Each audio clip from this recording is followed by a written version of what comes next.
ములుగు జిల్లా వ్యాప్తంగా ఎడతెరిపి లేకుండా వర్షాలు కురుస్తున్నాయి. మంగపేట, ఏటూరు నాగారం, తాడ్వాయి, కన్నాయిగూడెం మండలాల్లోని వాగులు, వంకలు పొంగిపొర్లుతున్నాయి. ఏటూరు నాగారం ఏజెన్సీలోని పలు గ్రామాలకు రాకపోకలు నిలిచిపోయాయి. అటవీ, గిరిజన గ్రామాల్లో విద్యుత్ సరఫరాలో అంతరాయం ఏర్పడింది.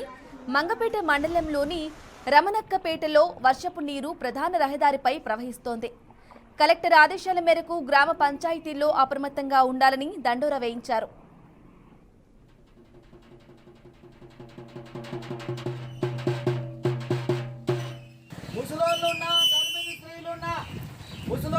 గర్భిణీ స్త్రీలున్నా ఇల్లు కూలిపోయేటట్టున్నా కానీ గ్రామ పంచాయతీ కాడికి పోయి పేర్లు రాయించుకొని వాళ్ళు చూపించిన పునరావాస కేంద్రాలలో ఉండాలంటాయో.